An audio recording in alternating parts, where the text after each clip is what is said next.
October 31st, a night of ghouls, ghosts, goblins, of witchcraft and curses and the occult. A night of demonic powers being unleashed upon an unsuspecting world. Or rather, that's what evangelicals would have us believe. But to most people, it's a night of festivity, a night of masquerade. So come with me and I shall show you a very evangelical Halloween. Now, growing up evangelical, I've noticed that there are two separate approaches as to how Halloween should be dealt with by Christians. The first being, let that day lead us not into temptation, lest the witches and the occults and the demons drag us down into damnation and eternal hellfire. Instead, repent and turn your back from that evil day. And secondly, there's let the kids play dress up and have their candy. Let's just make a safe Christian environment for them so they can have their fun and not be left out. Now, I'm not really going to address the first point aside from my hamming it up with the pastor voice, because Godless Engineer already did a great video responding to Bible Flockbox arguing for that first approach. And besides, in the house I grew up in, we were very much in the second school of thought. Now, that being said, I've never gone trick-or-treating. I have never carved a jack-o'-lantern, and I doubt I've even touched a Halloween decoration to put it up. What we'd do is either we'd stay at home, play board games, and hand out candy to trick-or-treaters if we were too sick to go to the harvest party, or if we didn't feel like it, or we would go to the harvest party. And as a kid, I'd go and experience the harvest party. Then as I started getting older, I started actually volunteering to run some of the games. And it's so, we'd throw on our slapdash costumes because none of us paid any attention to the day itself. We'd be like 3-4, maybe as far as a week before October 31st. So around the 24th to even as late as the 28th, we'd be like, oh, Halloween's coming up. We've got to get... We should maybe think about costumes to wear to the harvest party. So we'd throw together some sort of slapdash costume from what we'd have lying around the house, and we'd bundle up because it's Montana, and chances are 50-50 as to whether or not it's gonna snow and be the start of winter, because that's just how Montana is. So we'd go and we'd donate some money to the church and arrive early to have some chili, because the church started their harvest party off with a chili feed. And eat the chili, then go out and, go about doing the games. Standard school/church fair type stuff. You have your cakewalk, which was always there. You have the dartboard with the balloons. you have that fishing game with the screen and the little pole with the string on it. You'd have your ring tosses. Stuff like that. There was a makeshift pachinko board for a couple years. There was a putt-putt course.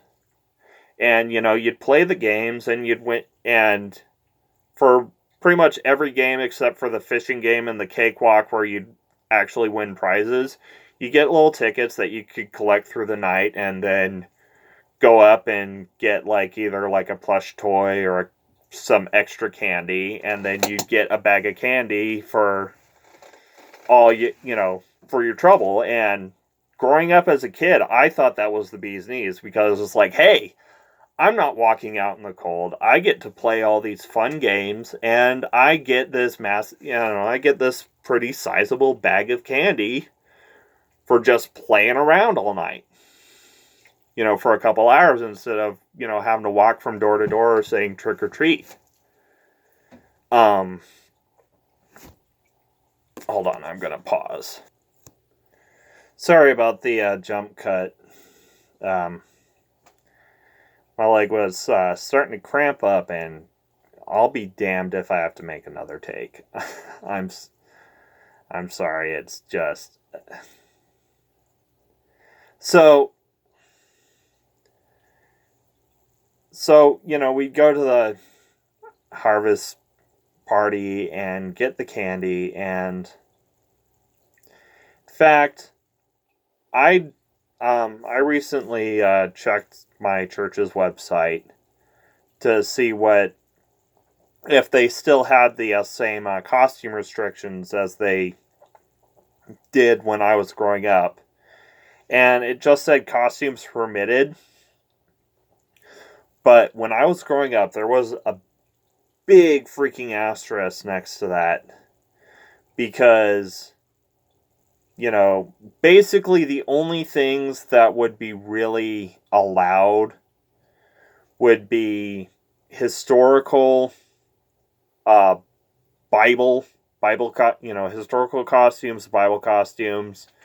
Now, coming from a Pentecostal, evangelical, ultra fundamentalist background, that's practically the same thing right there. And then some superhero ones, obvious, your Spider-Mans, your Iron Man's, obviously not Doctor Strange because he's the Sorcerer Supreme.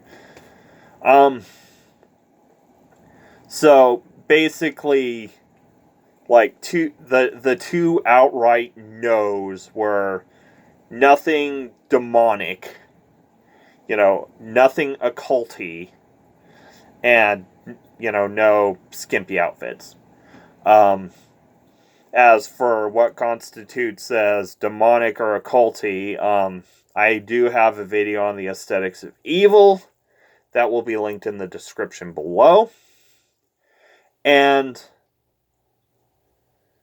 so it was very much, the church's harvest party was very much crafted to be a shelter for the kids, for the Christian kids, so they can have so they can have fun dressing up and having their candy. But it's not really a shelter. It's more of, it's isolation. It's cultural isolation.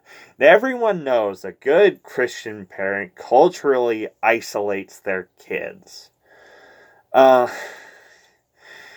Because you think you're keeping your kids safe from the evil influences from the outside world, from the creeps and the strangers that do terrible things to the trick-or-treat candy, from the demons that infest the night.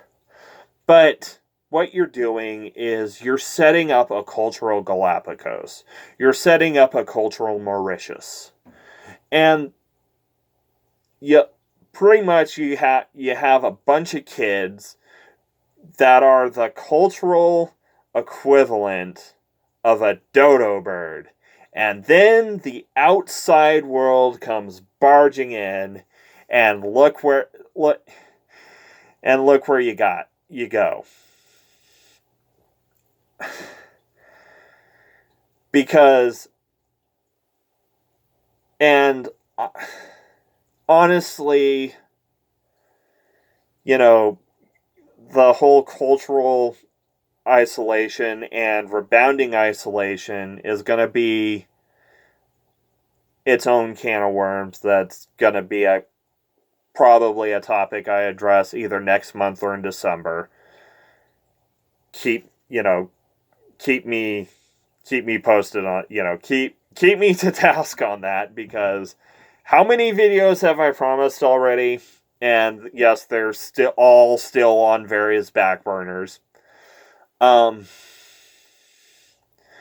But, and, even growing up, I don't really celebrate Halloween. Mostly because it's not any kind of work holiday, so I'm working, or sleeping. And, I don't really feel attached to it. I don't have that emotional, I don't have emotive memories from that time because of the way Halloween was handled growing up. I've got all kinds of emotive, memories regarding Christmas. I've got a couple, I've got a bunch about Thanksgiving. I've got a couple about Easter. But, yeah, Halloween's just another day to me, for the most part. And that's just kind of sad when you think about it. And so to kind of bring up the mood, I'm gonna suggest a album to listen to while you get prepped for whatever you might be doing October 31st. I'm gonna link it in Spotify. Beethoven's Last Night. It's Dr. Faustus. So it's a Trans-Siberian Orchestra album that basically does the story of the Dr. Faustus play, but it's about Beethoven, and it's a rock opera. And it's got, so if you're at all a fan of like orchestral rock, it's right up your alley. If you liked Trans-Siberian Orchestra's Christmas stuff, you'll definitely like this. It's, Beethoven struggling over whether to give up his music or to give up his soul to Mephistopheles, who's come to collect. And it's a great album to listen to, and it's much easier to find digitally than Jeff Wayne's musical version of The War of the Worlds, which would be another suggestion. And the thing is, like, even aside from the whole cultural isolation, sheltering, I'm sure the church sells it as some sort of outreach program, even though the real idea is to shelter the kids, because I can count on one hand how many kids I've seen at the harvest party that didn't already go to that church or another church that I knew from the school that the church ran. And sure, there's probably Chick tracts, or not Chick tracts. Thank God, not Chick tracts.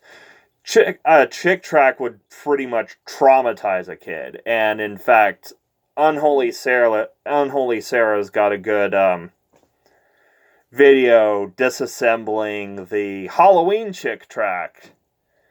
Boo. Link in the description. Just giving it a shout out. I'm in no way any kind of sponsored or anything. Just giving it a shout out because it's a good video and you should watch it. In fact, just watch all of her Spooktober stuff. It's been pretty consistently good this month. Usually is. And I'm going to call it a night because I've said about what I came to say, and all I've got to say now is like, share, subscribe. Sure, ring that notification bell if you'd like, and then remember, indoctrination is a hell of a drug. Happy Halloween.